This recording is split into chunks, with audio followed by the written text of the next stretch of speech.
Welcome to the Trinity Force Podcast.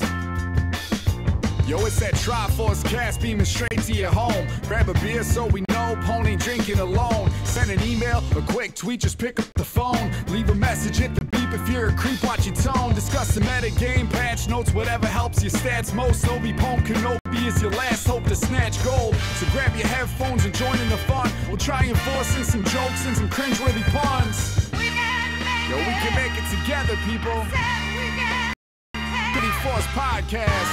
These boys are second to none. Now that's the end of the intro. It's time we begun.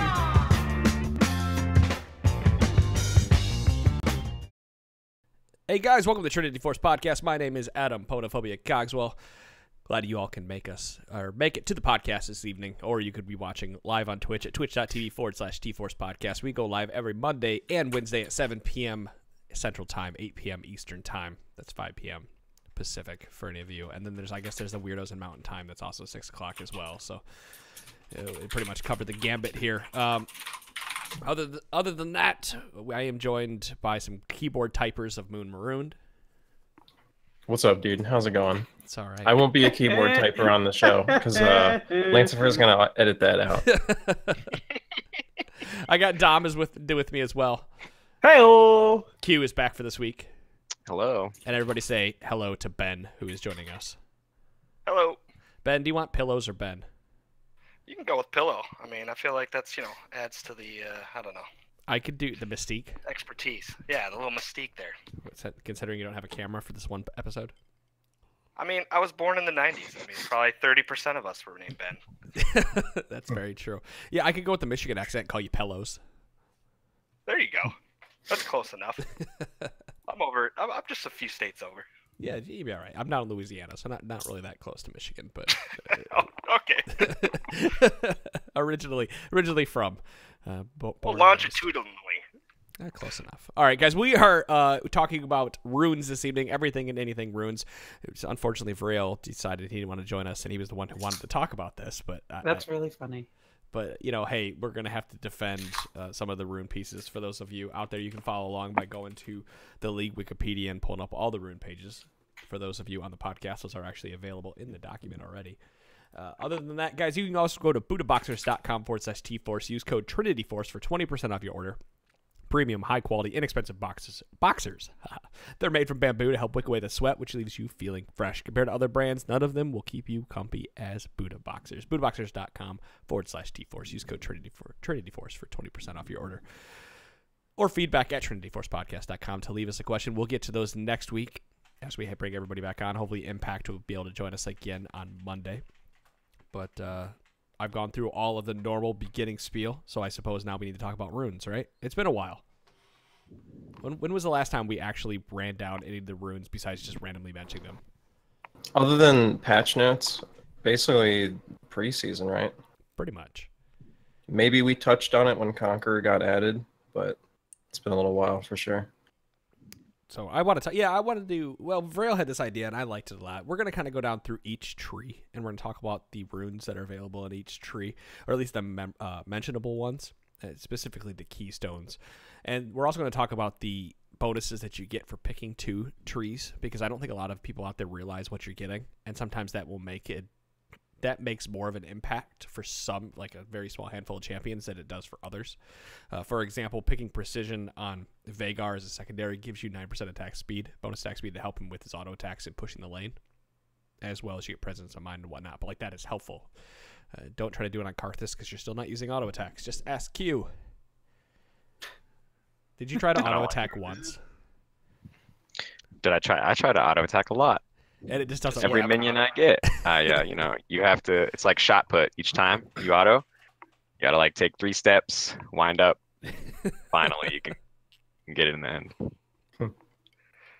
right, well, let's talk about precision. The precision tree was generally the marksman tree for a while there, but a lot more champions have been taking it. So we have the keystones out of the precision tree: are press the attack, lethal tempo, fleet footwork, and conqueror. It says, and of course, the Imperious Behemoth grants 15 to 135 base on level bonus health, as well as 9% bonus attack speed when you couple that with another rune, another rune tree. See, I want to call them trees. The resolve tree specifically. There you go. You get the health bonus. Otherwise, you get the attack speed bonus, right? Mm-hmm. You know, really, when we start with this, talking about specifically keystones, I kind of want to talk about the ones that aren't taken and why they aren't taken, so we can turn them around and talk about why the ones that aren't being taken, like lethal tempo, you never see it being used, right? It's probably got one of the lowest out of this tree. For those of you on the podcast that have played with the precision tree quite a bit, is there a specific rune out of here, like press the attack and conquer, that you like one better than the other, or which one should we be looking at more so, like as a bruiser compared to a 80 carry? I'm just trying to open the conversation up so we can get this flowing.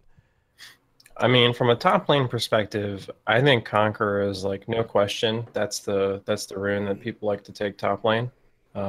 Occasionally, you'll see press the attack on a few characters who can utilize it. Renekton comes to mind because he can apply the stacks quickly with W. But other than that, yeah, Conqueror is the big one. Top lane. And as far as melee champs go, like that's the big reason why, or the big distinguishing thing about press the attack. If you can get it going quickly, then it's probably the better keystone for you because it's a team-wide damage amp, not just your own damage. But otherwise, like Conqueror is probably better in most cases because you're dealing a lot more damage with your abilities as opposed to your auto attacks, and your auto attacks still benefit from the true damage part. But like, you know, if you don't have if you can't quickly get press the attack going, you really want that Conqueror. Right, and I think the other thing too to add there is a lot of champs, if you have kind of like almost like a finishing move, like a Twitch or a Callista, where you can stack it quickly, and then obviously press E, it amplifies that damage for press the attack. Yeah, it's not something I want to say a lot of people don't pay attention to that. I just have this feeling a lot of people will take a rune because they feel they should be taking it. They look at pro builds, they look at MOBA Fire or whatever it may be nowadays that people use, and then they take it and they don't realize that they can actually amplify their damage quite a bit by doing something like that. As in, EQ or E auto Q essentially stacks press the attack into a nice W for massive damage. Tons of damage. I mean, and for a lot of marksmen in particular, press the attack is kind of like better Thunderlords. Yeah, I agree there. I mean, a lot of marksmen were, especially when they first came out with those Keystone Masteries way back when, everybody was taking Thunderlords, but a lot of marksmen still stuck with it for a while before they realized how great Warlord's Bloodlust was. I mean, but a big, it's burst damage, and then, oh, hey, all the follow-up damage too is just getting better. So that's, I mean, it's a good rune. Well, and the other thing too, in terms of playing jungle, if you're always going to look at this precision tree as an option, either primary or secondary. Every season, jungle is all about how fast can you clear, and anytime you can add some attack speed to that, you're at least going to look at that and say, how can I fit this into this jungler that I'm going to be playing? So I guess that leads to the question is, why are we taking precision as a secondary tree nowadays? Usually coup de grace, I would say. Coup de grace or presence of mind. Yeah, I think presence of mind is insanely good. Like, just unbelievable how much mana you can get back over the course of a game, and like the ultimate refund is just so good. I don't think people realize just how much that's doing for them because you're never looking at your cooldowns or anything when you get a kill, and so you're not like you don't realize, oh shit, my ultimate is like just about back up because of me doing my job. It's bonkers. Especially like on a Lucian or something where he's kind of a caster, and you can get maybe that one extra Q off that costs dang near an ult. So something like that. I know Legend, Alacrity, Tenacity, Blind, and even Coup de Grace, Cut Down, and Last Stand are all, they're hard to choose from. Like, if you only had to pick one of those two, because they all give you something unique. But like, I've been seeing a lot of Triumph lately, and I feel like that rune, while it was overpowered for a while, is kind of like hidden overpowered right now in this meta, because we talked about last week all the skirmishes that go on, and with the fact that it's based on takedowns, and so that you can get health back by just assisting in a battle. Like, that is really powerful when there's two people skirmishing over here and you happen to hit somebody with an ability before it starts and they get the takedown and now you're being healed, etc. Like, I like Triumph right now in the current meta. Yep, and I think also like one of the junglers I like to play is Lee Sin, and it's great on him because anyone like Presence of Mind, obviously you're looking for mana reap back, but Lee Sin doesn't need that, so it's an easy choice there. And then obviously the coup de grace for him is great with his Q, and then even on top of that, you don't need to go that Alacrity due to the fact that his passive kind of helps you there anyways. So it's kind of like doubling up, so you can get away with going Triumph versus other junglers are going to want even that additional attack speed to help clear. I don't really like where Presence of Mind is at. Not like in the tier hierarchy, but more so that it's in the precision tree. Because there's a lot of champions like Veigar, for example, who would really want to use it. You kind of forget when you're going through it that you could even have Presence of Mind in this tree. I think the idea was that, hey, we like that combat set of runes is pretty appealing to a lot of different champions, but everything else in the precision tree was pretty unappealing, like across the board to everybody except for marksman at the time. And so adding Presence of Mind like suddenly makes precision a lot more interesting as a secondary tree for somebody like Kassadin or Veigar. A lot of different champions get a ton of value from Presence of Mind specifically, whereas they were otherwise just taking Triumph and Coup de Grace because like that was it, but there were no other options for them. I think precision as a tree, not necessarily the runes itself, is a good example of one of the things that are wrong with the rune system, though. I think that 9% attack speed when combined with Resolve, or one of the trees that give attack damage, I think that feels really bad. And I think, like, not for every character, but a lot of characters, like, what if I'm playing Karthus, dude? Like, and I want Coup de Grace for my R. That 9% attack speed is, like, never going to be worth it. And there are other characters, too, like, even bruisers. Like, I would say Garen's a character who just really doesn't want attack speed, for example. I'm laughing because we were literally talking about Karthus and auto attacks like in the call before you joined. That's the only reason I'm laughing there. It was just so on point. You just gotta go on hit Karthus, Jesus Christ. But I think you're right. You do have to watch out for wasted stats like that, like on some characters and some trees.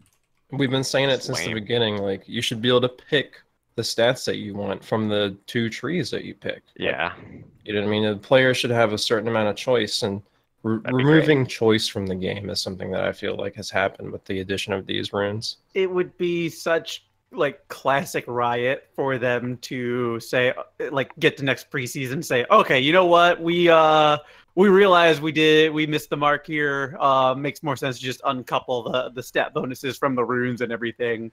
When it's like, oh, you could have just done that at any point along the way, and yes, it would have been an awkward month for competitive play, and then everybody else would have been fine. Everybody else would have just been celebrating because, like, hey, I can get what I want, as opposed to having to, try to make it work, right, or just dealing with stuff I don't want. Like, it would be interesting if you could go the Resolve tree and combine that with an AD tree and not take any of the flat health and say, you know what, I think my character might not need that HP, needs the AD more, and I'm going to make that choice, and like maybe that opens up some interesting new paths for characters. Yeah, I like the defenses, but I know I'm going to buy a ton of health just through my build anyway, so I'd rather like get some other stuff that I really could use and can't get right now because of health. I think that's a great point too, because I feel like when I'm building my rune page right now, I'm not building what I think is the best necessarily on the champ I'm going to play. It's more of how can I not waste any runes, because you have to kind of fit that square peg into the round hole. Like, okay, well, these would be nice, but I don't really want this. I have no use for any of these 3. So you try to like, okay, well, maybe I can put it in a secondary tree or go a different route. I agree with that.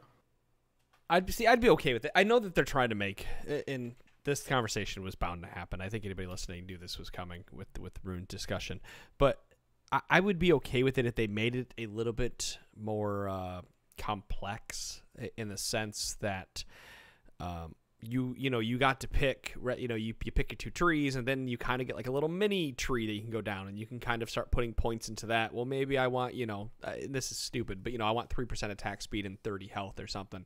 I get to balance out how many points I have between the stats that I want to try to min max or something stupid.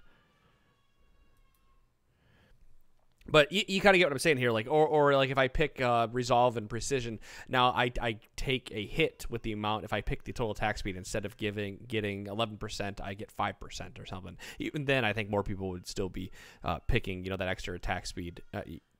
Sorry, if I pick resolve and domination, I get to take 6% attack speed or something. You get what I mean, right? Like, you're still taking a hit for doing it, but in the overall, but you still get to have what you want when it comes down to it. There's just there's ways that they could balance this around, in my opinion, that make it so that more champions can actually be played. And hell, it might even make marksman a little better. Because now I can pick resolve as a secondary, and I could pick more health and more attack, or more attack speed, more health, or balance that out. I'm sure some marksmen are still feeling that AD reduction in their early game. Some of those marksmen might not feel like they need attack speed as much, especially early on. They might, want that precision tree, but would prefer all flat AD, kind of like the old system. Right. Well, Verd, he says, to go back to the old runes, if that's what you're looking for. We're not looking for the old runes. We're just looking for just a touch more customization. Yeah, the old runes were really bad. The fact that you had to buy them on top of the mess of champions they have now, and the rate at which we got essence. And it wasn't like you bought a bundle of runes. It was you were buying them one at a time. And if you did the math wrong or something, oh, good, now I've got 8 runes that are useful for me and 1 that is just straight garbage. Totally. Yeah, every time. All right, that was crit. Yeah, I had, so before we moved over, I had something like 200,000 IPs, and when Yasuo came out, I bought, I think, all crit damage runes and crit runes and stuff, and without doing the math, I just started running it, and I'm like, wow, this was actually awful. But that's the point you get to, right? When you play the game for so much and had that, but.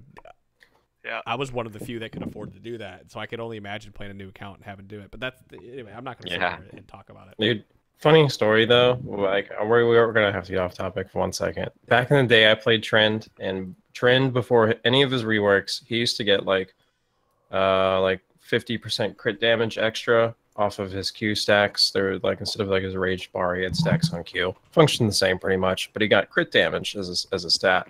After they reworked him, they took that away. And I was so upset about it as a Trend player that I bought crit damage runes for Quints and blues, the Quints and the blues, and then I would run my normal stuff for reds and yellows.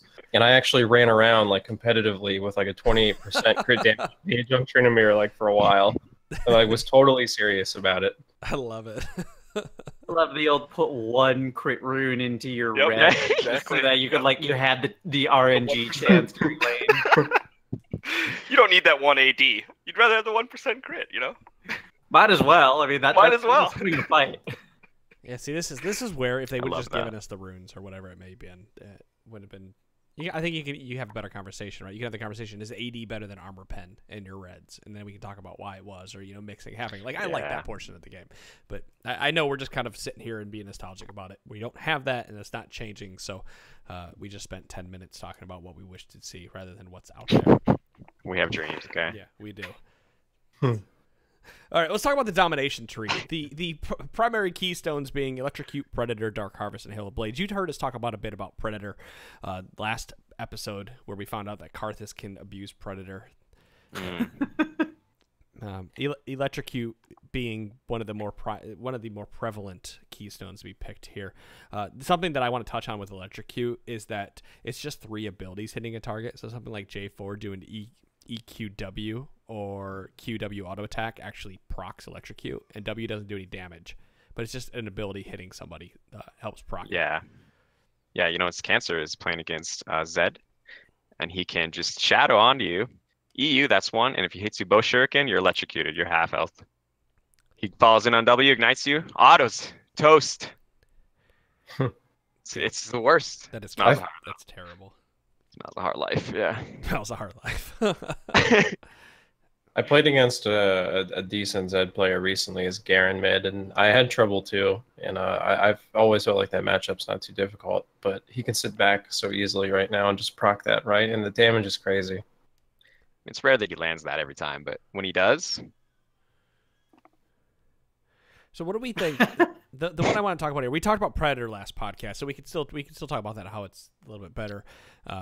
It's still good to take on a lot of people. Obviously, electrocute on those that Predator's better for those that can't abuse electrocute. But what do we think about Hail of Blades? Like, is Hail of Blades better in any situation than press the attack? I took Hail of Blades on Trinity for a little while just to try it out.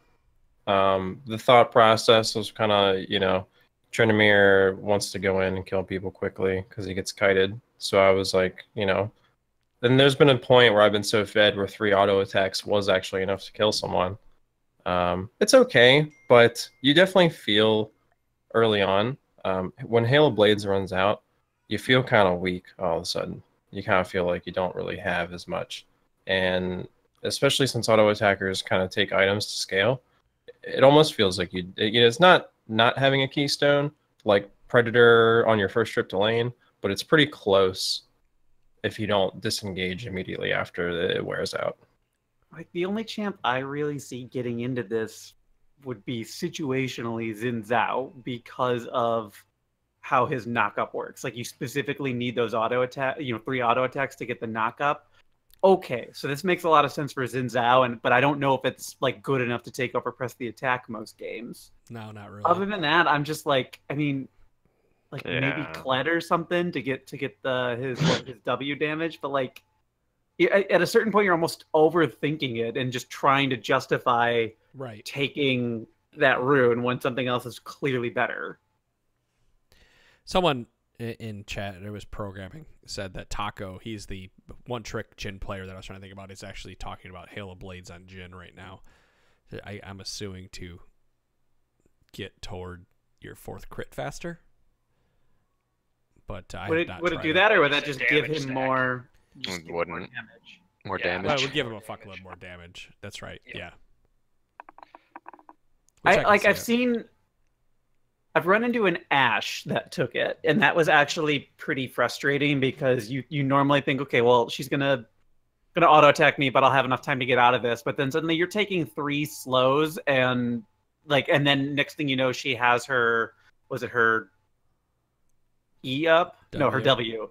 She has her W up, and so you're taking just a surprise amount of damage really quickly from that. But I don't know if Hail of Blades is better than Lethal Tempo in that regard.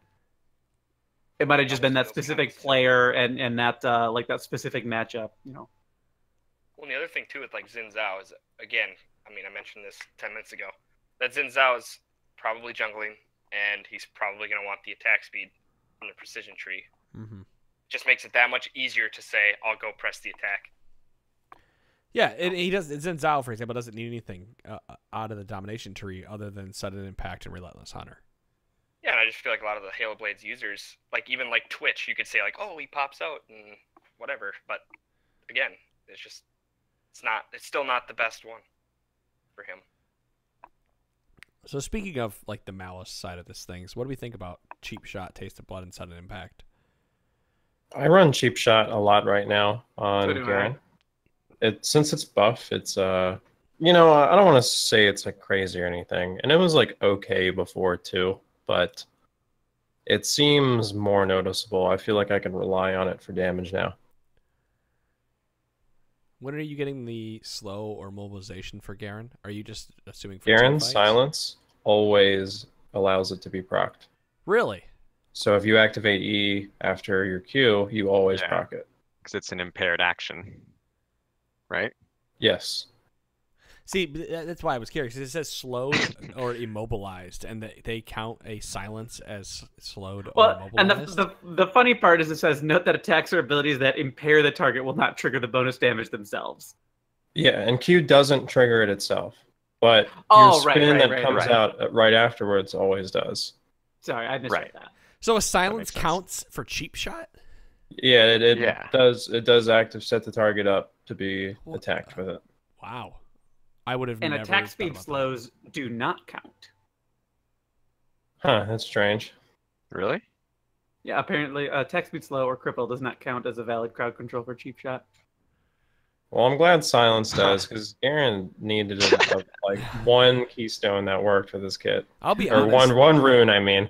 Moon, I played Garen the other night, and I always go to your page to like look up what you're running because I'm like, he's the master, and I saw you took cheap shot, and I went, I think this dude's high, man. Like, why is he fucking taking cheap shots? So I didn't take it. I think I ended up going somewhere else. I'm like, none of this fucking work. Why is he doing it? And I did. I wasn't even gonna be like message you. I'm like, maybe he knows something I don't, but I just can't do it. That's pretty funny. Well, now you know. Yeah. Now you know the secret. I started taking Taste of like you. Blood a lot more out of on support. It's just like when I look at my opponents, and part of it's the way the meta is right now, but when I look at the matchups and I think I'm going to be in a lot of fights, and just sort of being able to get that extra little bit of healing became a lot more appealing to me, and I've felt pretty good in most situations when I took it. Yeah, most of the champions I play. Personally, I'm using sudden impact because they all have dashes, blinks, and Right. whatnot. I mean, it's a strong 3. It really is. Yeah, Even for a secondary. as long as you know like sudden impact is going to work with your kit, you can make an argument for almost any one of them. It sucks if you pick Trundle and then you take sudden impact, but that's your own damn fault, for not paying attention. Yep. Or you're playing Rammus, just pick cheap shot. It's great on him. Mm-hmm. I know Anyone with CC, obviously. we can't. So like with tracking, we really can't talk about Ghost Poro because I believe there was or is a change to Ghost Poro on the PBE, and that's because it's very underutilized. It's a pretty shitty rune altogether. I think it's a pretty shitty like set of runes, if I'm being honest. I take Zombie Ward a lot just because there's value in getting those wards as a support and everything, but I don't know. It's a really lackluster set compared to the other two. Yeah, well, Eyeball Collection sucks. It's just not enough AD or AP. And you have to work so hard to get it compared to like other bonuses you can get elsewhere.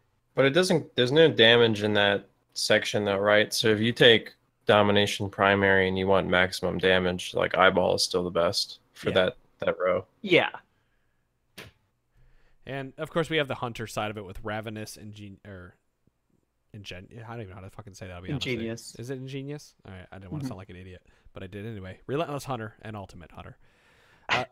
You know what's funny is I know that not a lot of people. Well, I don't want to say that. I know that Ultimate Hunter isn't taken as often, for example, as Relentless Hunter. But I always find myself going back to Ultimate Hunter because I love cooldown reduction on my ultimate, and I just can't help myself but take it. Let me tell you, there is a lot of fun to be had on the Howling Abyss if you take Presence of Mind and Ultimate Hunter. Oh yeah, absolutely. I do that if I'm playing Howling Abyss. I know there's tons of kills. A lot of fun. I want my ult to be up every moment I can.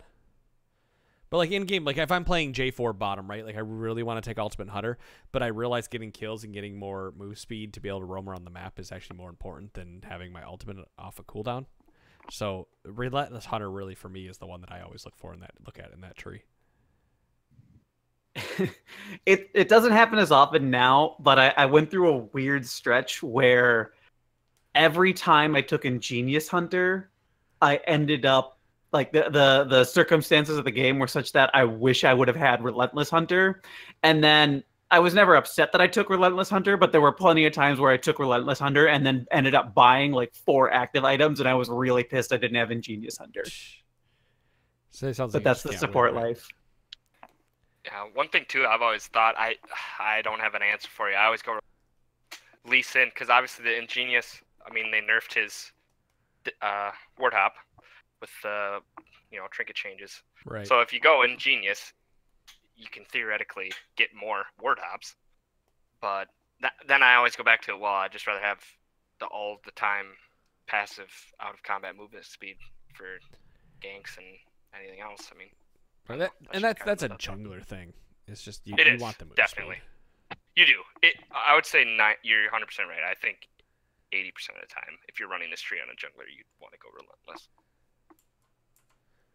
Well, it sounds like that's the domination tree. How about the sorcery tree next? We have Summon Airy, Arcane Comet, and Phase Rush as our primary keystones. We talked about this a little bit with Malzahar, but Q, do you have any opinion between Airy and Comet when it comes to mid lane? Yeah, if you're a bursty mid laner like Vel'Koz or Brand, someone like that, you're gonna want to go Comet just because it adds to the burst a little bit. But if you're someone like me, Malzahar only, one tricking, you're gonna want to go Airy probably. Only because I think it can proc twice sometimes, considering you get random space aids on them and whatnot. So I think that's the best option for you. That's really what it comes down to, isn't it? You're taking Airy if you have a shield in your kit or some kind of heal, or you can make it proc twice in a trade. It's kind of like my rule of thumb with Airy. Yeah. And then, of course, Phase Rush isn't really used on most. It's pretty niche. I think you know if you use Phase Rush or not for your champion. I think, honestly, out of the keystones, for all the main trees, I don't consider Inspiration to be like a main tree. But the other 5, yes. I think Sorcery has the most underwhelming keystones as a whole. They were so good at launch, and that became quickly apparent, and now they've just been so nerfed. And we've also had enough time to play around with the other stuff that, yeah, I look at these and yeah, you know, I'm taking Airy because I'm playing Nami, and like it's just the best choice there. But I don't really feel that good about it anymore. Yeah, Airy when it came out was like literally everyone ran that or Comet. I mean, those were the 2 keystones you ran. Dude, I miss Storm Raiders. Like, Phase Rush is trash. Like, get that on my face. And the other 2 are just silly. I don't, you know what I mean? yeah, very mediocre. Yeah. I mean, we yeah. The rest of the tree though has some interesting stuff going on there. Yeah. Am I the only person who likes Nullifying Orb? Am I the only? You know, I don't know. I never go it. I think it's such an easy to overlook rune, and there are like for champions who are going down the sorcery tree anyway and might not even get any other defenses. Like it's defenses that can be really, really, really valuable to you in certain matchups. And I know, like I wish Vrail was here for it, but there was one time when, like, I'd been selling him on Nullifying Orb. He was hating on it, and then I finally talked him into taking it when he was up against Katarina one time. And like, sure enough, Nullifying Orb was the thing that kept saving him from getting killed. Otherwise, like it was the only reason he kept getting out of trouble for a while. And like, yeah, it felt he's playing Vel'Koz. It felt bad to not have Mana Flow ban. I'm not like gonna say, oh, it's just outright better than Mana Flow ban. But in certain matchups, it's just like, okay, I can sacrifice the mana regen for the thing that's going to keep me alive and prevent my opponent from getting fed. And that's why I think it's so good. Like, but people just overlook it because they think they need the mana regen, Yeah, I would agree with that. Yeah, I mean, I play a lot of Pike, and I think that's something that I think about. Because obviously it scales with the AD, and that's pretty nice, especially for someone that can't build health. So your shield is just base on top of, based on, AD. And I think also, like, if you're playing against 3 or 4... AP champs, that's a little bit better. But even still, I feel like Mana Flow band on Pike is pretty nice. I feel like what you're saying is a lot of people get trapped in that situation where they got to decide between the 2. Are you playing Pike with? Are you talking secondary sorcery on Pike? Correct. Yes, secondary. Is there a reason you're not taking Celerity and Water Walking then? Honestly, I've still been going between all of them. I've thought between Mana Flow band, Celerity, even Transcendence I've messed around with a little bit with building Lucidity Boots. I don't know. I think Celerity is a little bit better overall. But yes, Celerity Water Walking is usually what I can go if I'm playing support with him. Just because you don't need to... I think you don't... You just try not to spam spells with him. You sure. Kind of put him to sleep. But Mana Flow Band is obviously nice on him. And certainly if you're playing him top lane or... somewhere else, that's going to be a thought that you're going to have to at least think about for lane sustain. Did we talk about Nimbus Cloak? I had to walk away for a moment. Did that pop up? No, we kind of We had been talking about the artifact tree and then just kind of went into excellence Yeah, with kinda. that pike conversation. That's okay.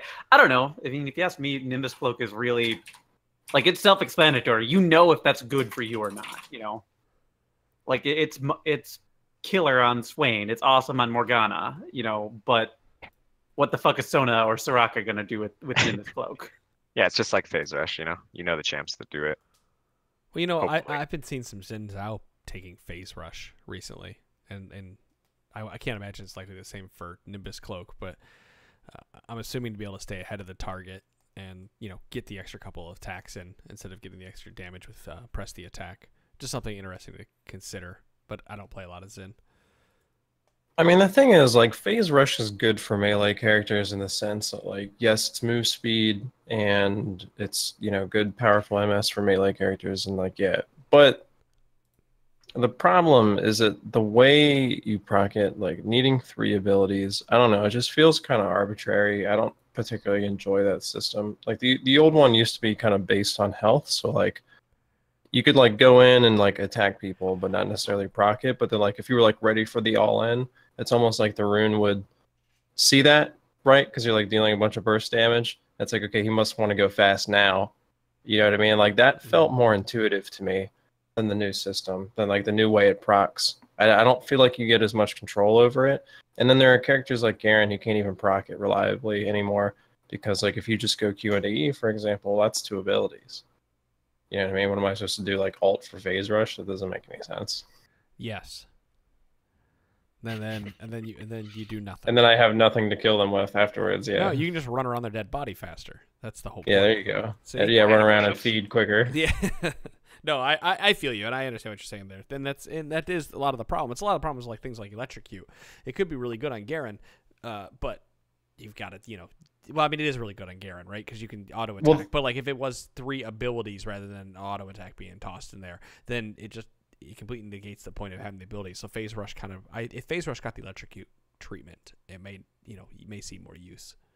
I do actually use Electrocute as my primary keystone in Garen right now, but that's only because they fixed the Tiamat interaction finally, and now Tiamat counts towards activating it. So now I'm rushing Tiamat every game just so I can have control over when Electrocute procs. And thankfully Tiamat is a strong enough item to where it actually works out to be a decent strategy.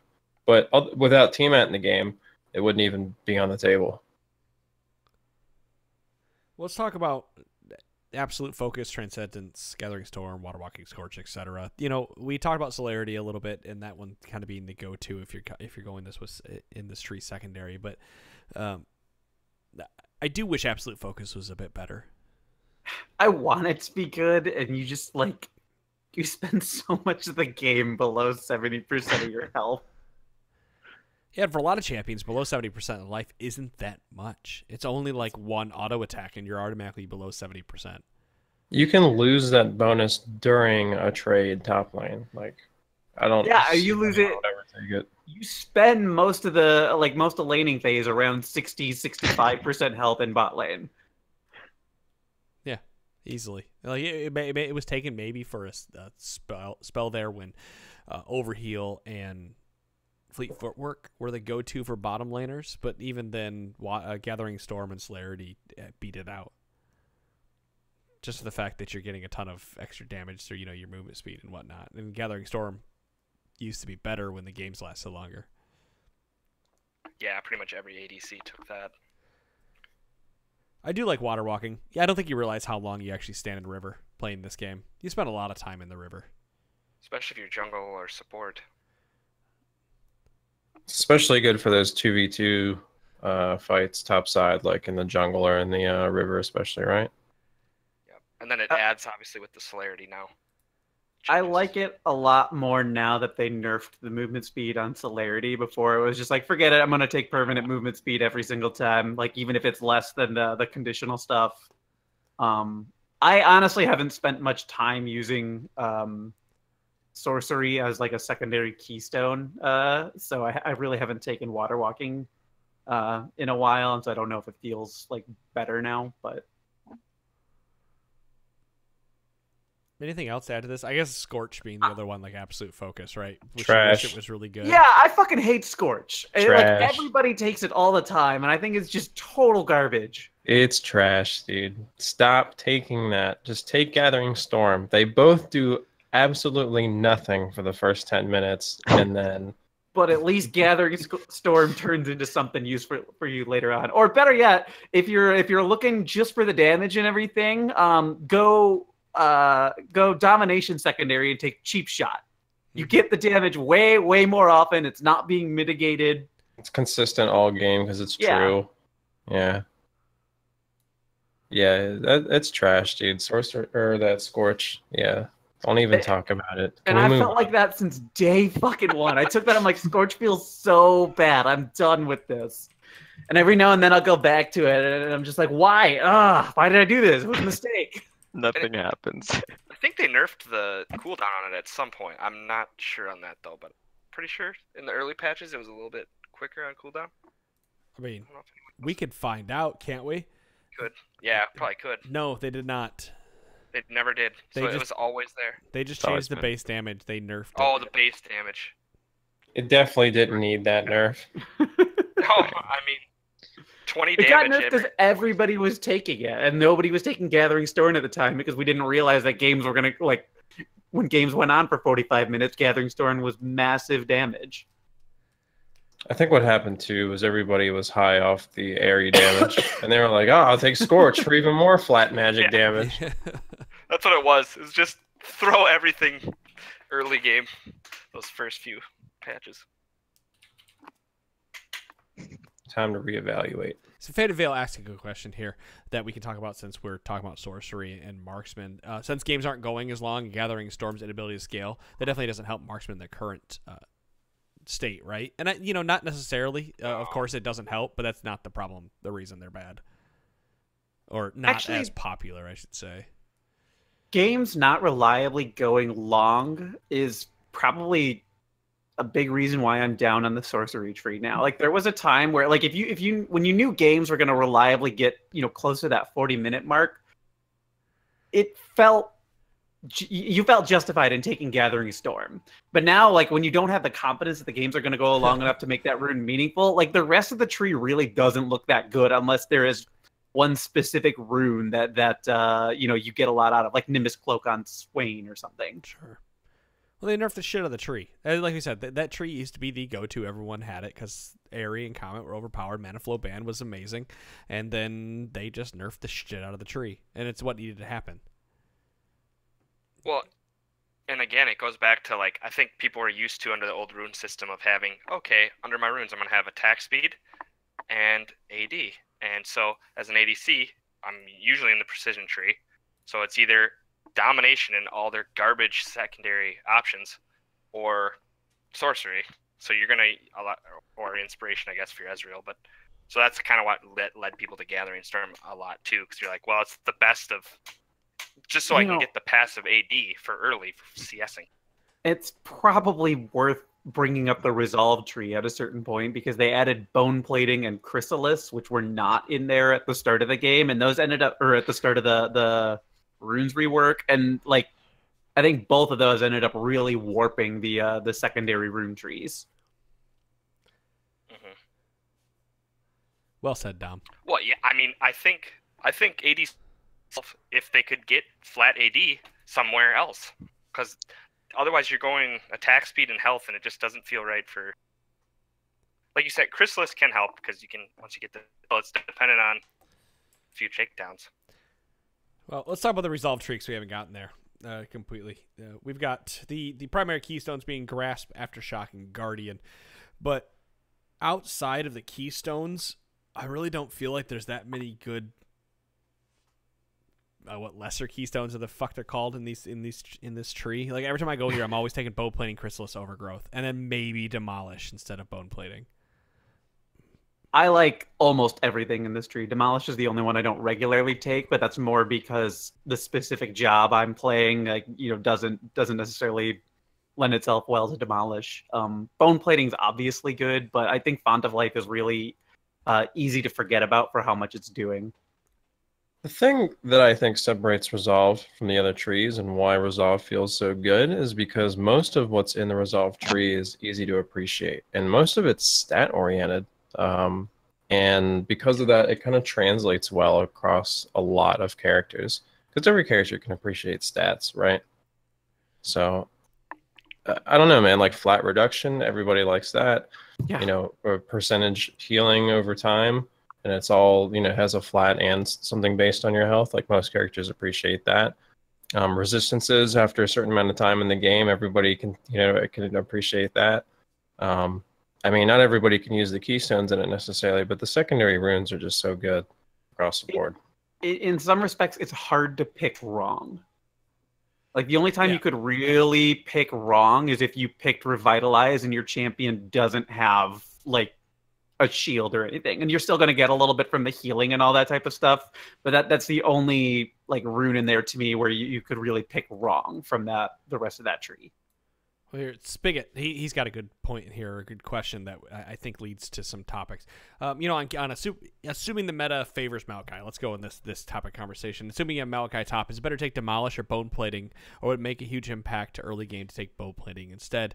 You know, and of course, that's what's great about the trees. It really is magic dependent, because if you're playing where a meta where Maokai is strong on a top, you don't necessarily need Bone Plating to gain more life back, because you could end up taking Second Wind instead, or, you know, or you just get it through, or you can take Conditioning and Demolish because your passive is working in your favor so well. And that's, I do agree with you guys in that sense that there's a lot to pick around in here, but there's just like a couple of them are just such nice go-tos. Like having health in the early game with Chrysalis is so much more important than having it into mid and late game, that it makes sense to picking that, you know, over Conditioning, for example.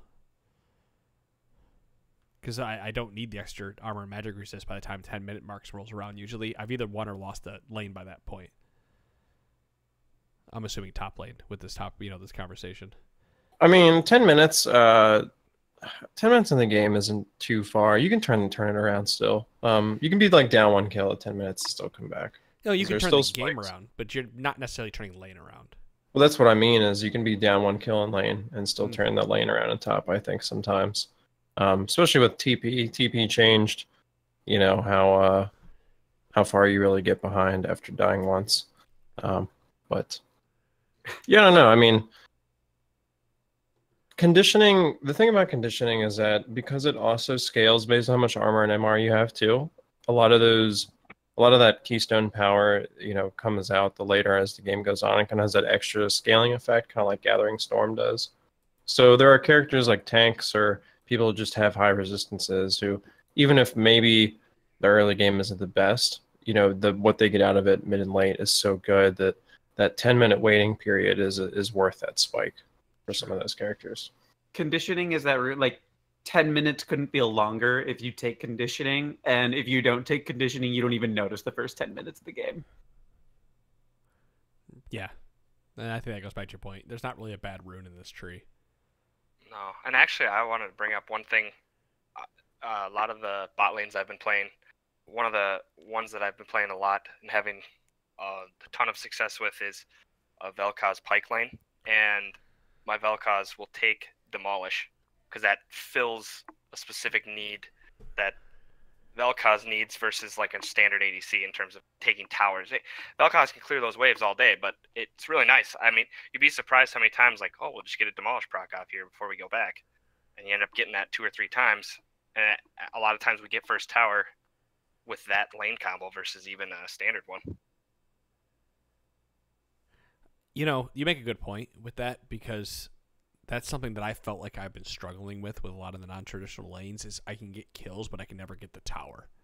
And that's forced me to roam a lot more. And Demolish might be the go-to answer for that. And I think Jaime's should be taking that, or like Brands, anything. If you're taking this, I don't know. Because Vel'Koz doesn't really need bone plating. I mean, if someone's on top of you as Vel'Koz, you screwed up and you're probably dead anyways. I mean, and you're not like engaging where like a lot of supports that are running this tree, if you're running bone plating, you're actually engaging. You're putting yourself in a position to take damage. So it's obviously a lot better, like a Pike or an Alistar or whatever. Yeah, Pike, I feel like desperately needs bone plating. Yes, I really for like sure. I like Aftershock a lot on Pike. I tend to Me go too. resolve domination on him just to. But I like Relentless Hunter so much and everything. But Aftershock is great, but he just like he needs bone plating because he's not he needs damage reduction. He's not getting any more health. What do you take in the resistance tree, Pike? I'm just curious. I usually go Aftershock, bone plating. It really depends on the matchup, but I prefer to take Chrysalis because it's damage and then damage, like no matter what I do, so that's fine. Sure. And then again, it depends on the matchup. I've been leaning more towards Revitalize just because the healing bonus like makes his passive on a W that much better. That's true. But Overgrowth is like the fun one to take there if you want to be dealing extra damage. Well, But, it just sort of depends on the game. I'll usually actually go unflinching, and the reason I'll say Overgrowth, I've thought this when I've been playing Pike, is like you're not gaining. Now, actually, I'm curious how that stacks now, because I'm reading it here. It says every 8 monsters that die near you permanently increase your base and bonus health by 2. So does it? So like, let's say you build a redemption, you get 300 health. Like, does that help get Overgrowth? Like, you know what I'm saying? Like, is it the fact that his health always stays low hindering the growth? Are you Or trying? is it still? You guys get what I'm trying to say? I was saying, are you trying to look to see if he's gaining bonus health or he's gaining bonus damage? Is that what you're asking? Right, like if it's like Pike's kit nerfs Overgrowth. I don't know. Like on its own. Yeah, he can't Based on the gain fact that any you more gain health. life outside of what's given through runes. So technically, Right, and so every time it procs, are you getting less? I don't know. That's kind of. Oh, I see what you're saying. Yeah, it's just it wouldn't be a good rune to take on him. I'm looking at Wrecker, for example. He's an amazing Pike player, and he just takes bone plating and Chrysalis. But I suppose that Chrysalis can be moved around for something else, like you guys. He likes Electrocute and not Aftershock, though. That's true. And I can see that. He plays more of a carry style than most people do. And the man does it. So you know what works for you, right? Yep. Well, we got one more tree to talk about. Let's talk about Inspiration, which is another tree that's not a tree at this point. Glacial Augment, Kleptomancy, Unsealed Spellbook. All three of which, Kleptomancy has been nerfed into the ground. Unsealed Spellbook is no longer good, and Glacial Augment can be good in niche situations, right? I love the keystones in this tree, and I hate everything else going on in it for the most part. I'm kind of with Dom on that, I think. Like, there are so many champions I would love to run Glacial Augment on, and I've run Unsealed Spellbook a few times. It's actually pretty fun, like, kind of getting to the late stage of the game and knowing you can quick swap to Smite, and you're not going to, and you can go for a crazy Baron steal, and then you're not out a summoner while you're at it or something. So I don't know. I agree that Spellbook needs work and everything, but just the rest of what's going on in this tree is just so fucking frustrating. It just kind of doesn't do enough. It's kind of the support tree in a sense, because it's like it's a do nothing tree for characters who do nothing. But you know what I mean? Not and not that they do nothing, but more of like they don't need to be stat focused. They don't need to be like damage focused. Like these are just like weird, odd utility aspects that honestly don't amount to a whole lot unless you're a character who just isn't anything except utility already. So it makes it really undesirable for a lot of people, I think. And I think goes back to also like the base stats. It just doubles whatever you already have, so you can't like get something else. You can't get attack speed and damage. You can't get health and damage. You know, you're getting health, or you're getting just more attack speed. I don't know. I think that's kind of unappealing too. Dude, this whole tree's been nerfed to the ground. At this point, it's just not. There's just nothing in the tree that makes it worthwhile. Like I see perfect timing in some scenarios, like the pro players take it a lot still. because they can make a crazy outplay that turns the game around. But for like the normal everyday person, if your name isn't Singed, you're not really going down the inspiration tree, even as secondary. Yeah, I mean, who wants only 20% bonus attack speed? I mean, if you're running precision in this, it's really hard to just go with that. I wish the stopwatch built into Ohm Wrecker. I think Ohm Wrecker's a lot better right now, given how much diving and skirmishing and stuff is going on and everything, but it just takes so long to get. But if you could get that free component to it, I think that'd be huge. I think out of the keystones, like Glacial Augment feels strong for most. I think Kleptomancy was probably like the best keystone overall, right? For a while. The characters that could proc it, like Fiora GP. I mean, Ezreal as well, right? Like those characters all kind of got nerfed just because of this keystone existing.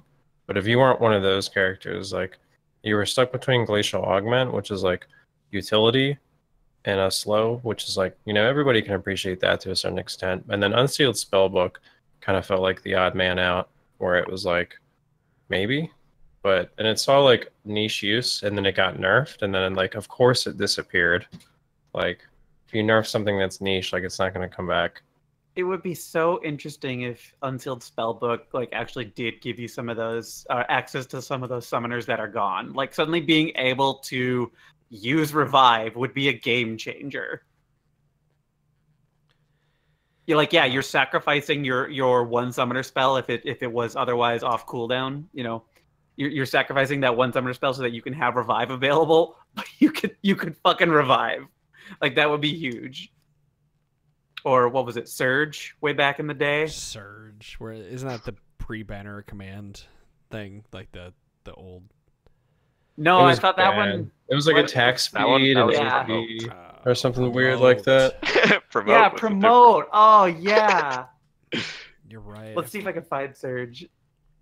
It was like attack speed and AP based on your level or something silly like that. And I think it stayed refreshed if you were still in combat, right? Empowers your champion, increasing ability power by 10 to 78 based on level and attack speed by 35% for 12 seconds. That was back when they were trying to make like stuff generically good for everybody, but nobody could use like both pieces, you know, both sets of statistics there, except Kale. Dude, I had this super sick, nasty top lane Master Yi with Surge. It was so next level. You get the attack speed, and then if you need to meditate, you have the AP for the extra healing. Yes. I would love it if Open Spellbook or Unsealed Spellbook gave you Mark and Dash if you wanted to take it. Like you could throw the snowball out on Summoner's Rift. Well, that's all the runes. Pretty much, I think we made it through all of them, or at least hopefully gave you guys a better idea of what should be picked and why it's being picked, at least why it's being picked right now, if not so much where you should be going. You know, in my opinion, if you're looking at runes and you're trying to figure out why you're picking them or why someone's doing something, pay a lot of attention to what bonus you're getting when you're picking a rune page, because that can be helpful. And overall, that's like the main point that I want to drive home, is that you need to pay more attention to what your runes are doing for you rather than blindly take them. Yeah. Kind of like what Marine said. I had no idea that Cheap Shot worked with silence, and so tonight I learned something. Yeah, me too. Dropping them secret strats. You guys are going to get me nerfed. What are you doing? Yeah, let everybody know. Didn't you already nerf yourself? Didn't you drop from like D2 to D3 or something? Yeah, dude, I'm trash. Yeah, we know. So am I. Gold 1 right now. We're good. I have 12 solo queue games under my belt this entire season. There was once a summoner spell called Stifle. Silences a target enemy champion for 3 seconds and removes any beneficial buffs they have. That. Ooh. So you could like remove Kale ult? Apparently. And stuff? I really don't know. They like reworked that. it into exhaust because they realized they decided it was too powerful. But like, holy shit! And then they made exhaust remove armor and magic resist for the duration of the summoner spell, and then they removed that eventually. Exhaust has seen a lot of work too.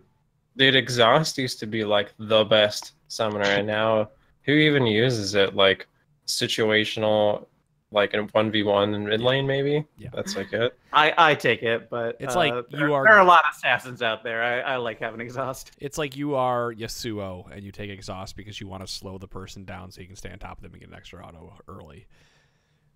That's why The attack speed slow is gone on that, right? Yeah, but reducing damage dealt by 40% for 2.5 seconds is pretty big. I think they need to bring that back because that used to be like a Vayne counter. That used to be like one of the things you could do to counter Vayne was drop exhaust, because like the damage portion is like somewhat significant, but a lot of her damage is true. And when they removed the attack speed slow, I remember that being like a huge indirect buff for Vayne specifically. For most cases, it was unfairly punishing marksmen because in addition to eating a damage reduction, then they were also attacking slower, which is a further damage reduction. But I agree with you on like Vayne specifically. She got buffed as a result. Well, cool. I think we're gonna wrap it up there. That's just a little over an hour. We've hit all of the runes. My wife dumped whatever was left in the bottle of Absolute into this drink that I'm drinking now. So it's gonna be a fun night. Who wants to see me jungle, boys? I think you're playing marksman tonight. Fuck that. I don't play marksman anymore. I think you're playing bot lane tonight. Oh no. I don't play marksman anymore. Marksmen play me. Because I got no fucking clue what I'm doing. You're gonna get played by the riot balancing. Yeah, exactly. Why do you think I started transitioning into jungle this season? Like, I've been playing a lot more jungle than I have been any other role. So that you would stop bitching about the jungler, and the overall amount of bitching in games has gone down because you're no longer bitching about the jungler? No, more so because I feel like out of all the changes the jungle has, granted the jungle did get hit this season, it has been hit the least out of all the other everything else. So it's like the most consistent state in the game right now, and I like it. Things don't ebb and flow all that hard in the jungle. So at least yet, until I say that until a couple patches later when they change Cinder Hulk again, and then suddenly it's all tank junglers and no longer carry junglers. But that said, Ben, thanks for joining us tonight. Hopefully we can see you back again next week. Yeah, absolutely. It's a pleasure. All right, guys, I hope you guys are enjoying all the new co-hosts. We got one more that's going to be joining us as well. I'm still going through the applications. If you haven't received an email from me, you will receive a yes or no email here this next week, and I apologize for the delay, but I have been going through a lot of them. We're bringing a lot of people on the show. We're just trying to make like a big, huge, happy, like 10-person family that eventually we all hate each other and don't show up to the cookouts anymore. So that eventually when life starts getting in the way of people, it's not like a 2-host situation for 3 months? Yes. And because I know that I'll be gone in a couple months, not like gone, but like gone in a couple months, moving and whatnot. So, I need people to be able to step in. Ooh, get ready to get disappointed when I host the show. I'm never disappointed with you. They're plummeting. Guys, thanks so much for listening to Trinity Force Podcast. I'm going to end the show there. Guys, we will see you all next week. Peace. Later.